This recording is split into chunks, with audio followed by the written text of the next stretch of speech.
You'd think after all the bridges in New York City that we went through, I'd be sick of bridges, but still so cool to go underneath a bridge.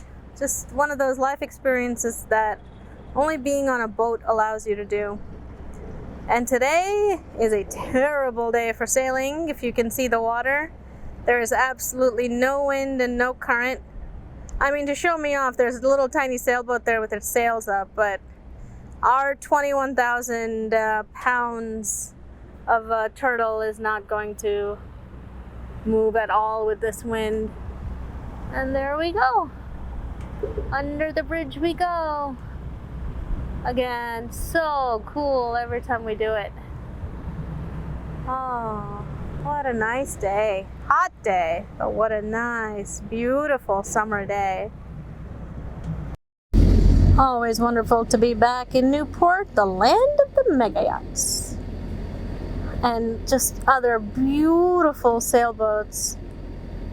Oh, today was a little tiring. We sailed over to Newport. We tried to get the anchor down, but there's this big cable that you can't anchor too close to, and the anchoring field was just absolutely packed today. So we put the anchor down, and when we were pulling it back up, I kept feeling the windlass really struggling to get the anchor back up onto the boat. But eventually we got the first one up. We put it back down again in a different spot, but it was still not quite right. And as we were pulling it up, the windlass just stopped working for a little while. And I felt it, and it was super, super overheated. Today is really hot, and I think maybe we put down the anchor too quickly, but I think we just need to service the windlass as well. So after that, we decided to go over to the mooring field, but not before we got gas and water refilled, which was actually two separate docks here. And the docking for those was actually really good. I was really happy with how well we came in and got the lines on, and it worked just really, really well. I was really happy about it. And I feel like we're getting much more confident in our docking abilities, which, to a large extent is one of the hardest things that we have to do as boat owners. And eventually they found us a spot in the mooring field, and now we are moored here in Newport. We took the dinghy into town. We had plans to go shopping and grocery gathering and whatever. We went to this place called Yagi Noodles, had some delicious ramen, talked to their chef for I think at least 20 minutes. And at the end of it, he offered us some fresh noodles once we mentioned that we make our own broths and things like that. He was a super nice guy, and it was a great establishment. And now we have food for tomorrow, so we decided not to go grocery shopping. We were so full and so tired, we just came right back to the boat. And now we're just relaxing and watching the sunset, and gonna take it easy tonight and start on projects tomorrow, as well as noodles.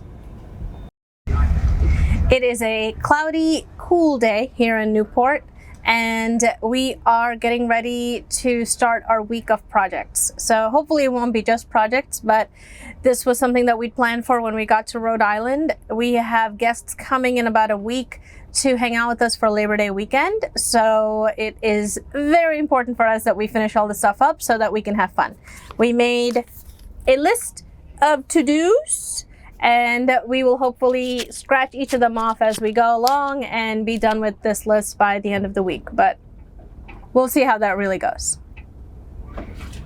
So the first thing on our list is connecting up our solar panels in series. So our solar panels are connected in parallel right now, and that is not giving us the ability to charge up our lithium batteries all the way up to full. So after doing a little bit of research, we realized that when they're connected in parallel, they are multiplying our amps together, which is not adding up our amps together, which is great. But what we need is to add up our voltage together. So we are going to switch them to series today, which is easier said than done, because we have discovered that the boxes that hold the wires, the screws that were used to close those boxes, are all rusted, completely stripped. So we are going to have to figure out a way to loosen those boxes. And once those are out, it should be a pretty straightforward thing to do. We are going to try to cut away a small new slot into the screw so we can use a screwdriver on it. So right now on the second line there, you can see that our solar panels are producing somewhere between 16 and 17.5 volts and 4 amps in parallel. So let's see what it looks like after we switch these over to series. This is what it looks like with the cover off. So we can see the positive and negative leads. So we just need to move those around and we should be able to switch this over to series. Okay, so we now have the red output from this solar panel. This is going back to the boat. We have the red from the other solar panel coming to the negative side of this, and the 2 negative wires, well, the negative wire coming from the old solar panel is now going straight back to the boat. So that's how we connect in series. We have the red from the other panel to our negative, we have the red from this solar panel back to the boat, and we have the black from that solar panel back to the boat. And look at that. We are now at double the voltage we were before and half the amps, which is exactly what we're looking for. All right, so job number 1, connecting the solar power in series, is complete. And now we are on to some other job. Next on the list is removing some antennas that we don't think do anything because they had to do with the previous Wi-Fi booster. So we'll remove 3 antennas. This guy right here, and then there's 2 more behind Dave that we're going to get rid of. And then I think we're going to keep this one because I think that that's the one for our VHF. So we won't touch that yet, but yes, some de-hoarding outside today, which is always really nice. That is one more job complete. The antennas are off. Dave is going to make some yummy lunch because it is starting to be about that time. And I'm going to tackle one of the to-do lists on my own, which is putting back up our string lights. All right, string lights are up. And if I can smell it correctly, lunch is done too. All right, and with that, we got string lights back on. Yay! Next up on the project list is the installation of a water filtration system. So we are hoping that we can install this guy today with no issues. There's a really good video on their website on how to install it, which is great. And we've, as you can see, emptied out the bottom of our sink and are in full yoga position. So step 1 is to get rid of this door so that we can actually sit comfortably here, and then get the installation started. So let's go. All right, so we're going to make sure that the cold water is closed, and then we're going to remove this entire foot pump system because we don't need it and it's taking up a ton of space, and it's going to take it's going to take a few steps out of the equation.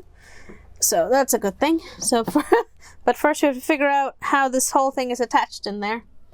Oh, boat yoga. All right, screws are off. Well done. That's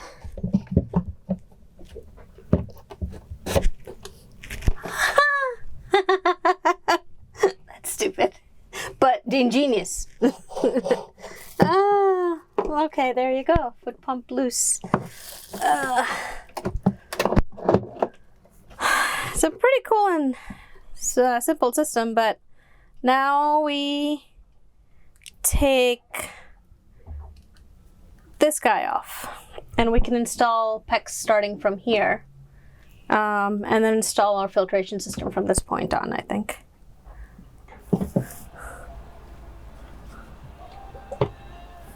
There we go. We are free of one broken foot pump. Not only the fact that we don't really use a foot pump, we're careful enough to save water, but this was also very broken, so I'm glad to have this whole thing out of the bottom of our sink. Take it away! Out of my sight.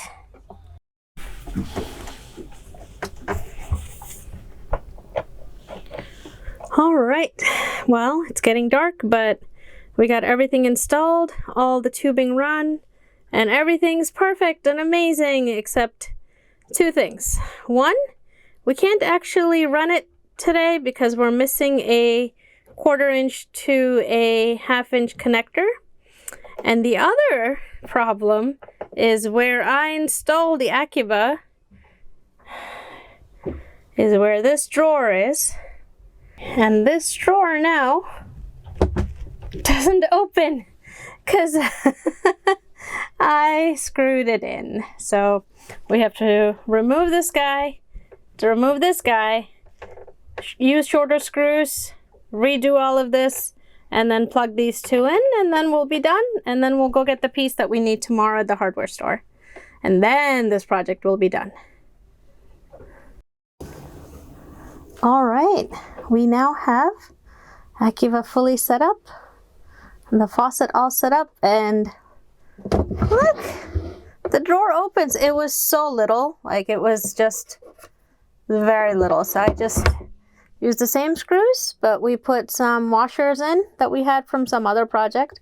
The only thing we have left to do is wire this in to our system and also get the connector tomorrow, and we should all be done. But yeah, very, very close. I'm very, very excited.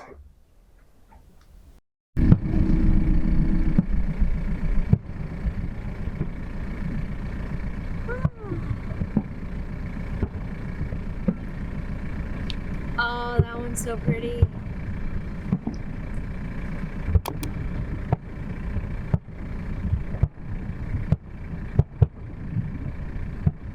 Oh, the comet-like one? Yeah. Yeah. That's really cool. I haven't seen it before. It's 2 a.m. on the 1st of September. We just got woken up because the winds are gusting really hard. We're anchored still here in Newport, and we were healed like 20 degrees from the last blast of wind. Unfortunately, there is a small leak in the bedroom, so that's one that I got woken up with. Just water dripping on her face. So we've got some towels down. We just put on our foul weather gear. We're going to take a look outside and just kind of keep watch, because we want to make sure that we're not dragging, and also want to keep an eye out to see if anybody else starts dragging, so we can just see what's going on out there. So the wind is pretty intense. We're just swinging left to right constantly. So we want to make sure that everything's good. So we're going to head outside and see what's going on.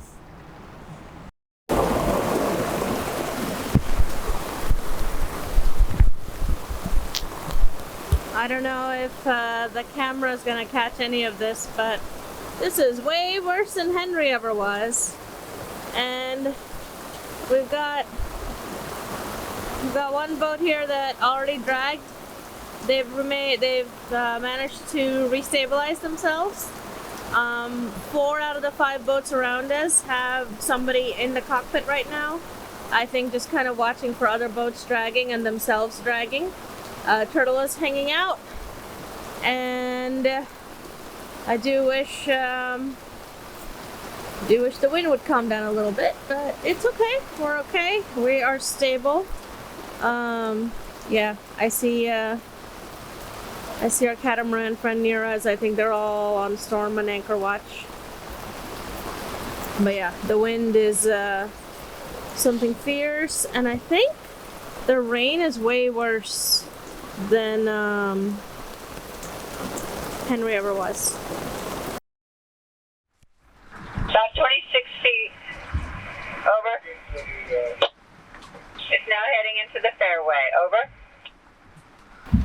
All stations, sailboat that has broken free is just south of the southern tip of Goat Island, heading towards Fort Adams. Over.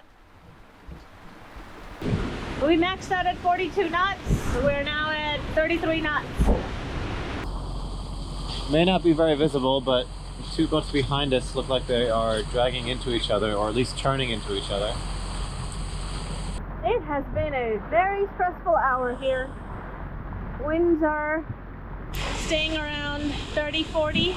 That was lightning. And it's difficult to say which boat is dragging sometimes. The 2 boats get really close to each other, and then they separate out again. So people have been putting fenders out, kind of protecting each other's boats. But I think slowly we've seen about 5 boats leave the anchorage once they've been dragging.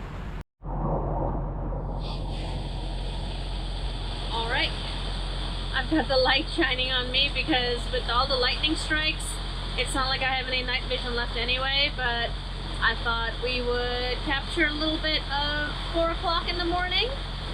The winds are steady, about 30 knots. I want to say 25, 30 knots. They've gusted up to 50. In the last hour or so, we have seen many boats drag. I think about 5 boats around us have dragged. One boat dragged all the way from the mooring field, and it just floated past us because there's nobody on it, and we haven't seen it for a while, so we hope it's okay, but we're not sure. We are okay. Dave is inside getting warmed up a little bit. It's a little chilly. It's not that bad, but it is overall way worse than Henry ever was. And yeah, I mean, could we have prepared a little better? Yes, but we were keeping an eye on it, and we think that it, you know, we're in a good harbor. It's a busy anchorage, and we're keeping an eye. So far, we have not dragged, and the boat right next to us hasn't dragged at all. So, but everybody's outside. You can see every cockpit. You see shadows moving in between the lightnings. You see people walking around and kind of checking their anchor multiple times and everything. So, stressful, like way more stressful than Henry. I think Henry, nobody was outside because it never, I think, got past, up here at least, it never got past 25 knots. But yeah, Ida's leftovers, terrifyingly, are holding strong at 30 knots ish for the last hour. And we'll see what the next few hours bring, but we're okay. It's, you know, I think it's one of those things where if you let things stress you out, they'll stress you out. We saw 2 boats arguing back and forth, cursing at each other, but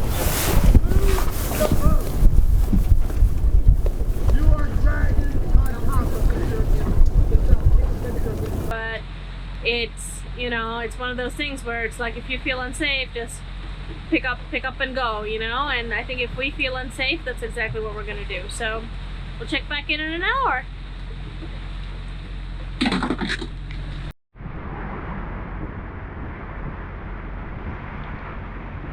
That seems to be the Coast Guard going near us.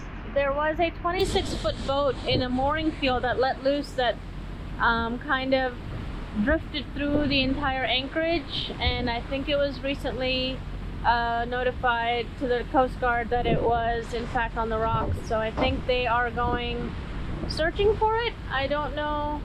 I am hoping they're not looking for people in the water right in front of us. Okay, it's about 6:15. The sun is finally starting to come out a little, and we can see around us the VHF channel 16. The Coast Guard has not had a calm night. They are so busy. There are so many boats adrift, aground, in trouble. We had a cat near us. All we could see was the SOS signals from their flashlight. That story will, I think, tell what we know of it later. But for now, the winds have calmed down to about, I want to say about 15 to 20 knots. Which has been the best it's been all night. And Dave just went down to take a little nap. We started to do 1-hour shifts about 4 o'clock, 4:30-ish. And so we're going to stay up here and keep watch. I think the worst is over. I think things are supposed to calm down after 7 a.m. So I'm hoping for just that. But I have to say the sea state has gotten much worse. That was the one thing last night that was sort of the positive, is that we weren't having 2 or 3 foot seas, but now it feels a little rougher. If I remember right, this is about when we were supposed to turn north, so we did expect this. We didn't expect last night. And it's chilly, so hoping that it warms up. I've got sweatpants on underneath. I've got my hiking boots on because water shoes just were not cutting it. I think I'm gonna bundle up in a minute, but yeah, I feel more that we went through our 4th storm last night than we did with Henry at all. I think Henry was just like a little teaser, but yeah, Anchor held well. We did not drag so far, so we'll see how the rest of the morning goes, but hopefully it's the worst is behind us.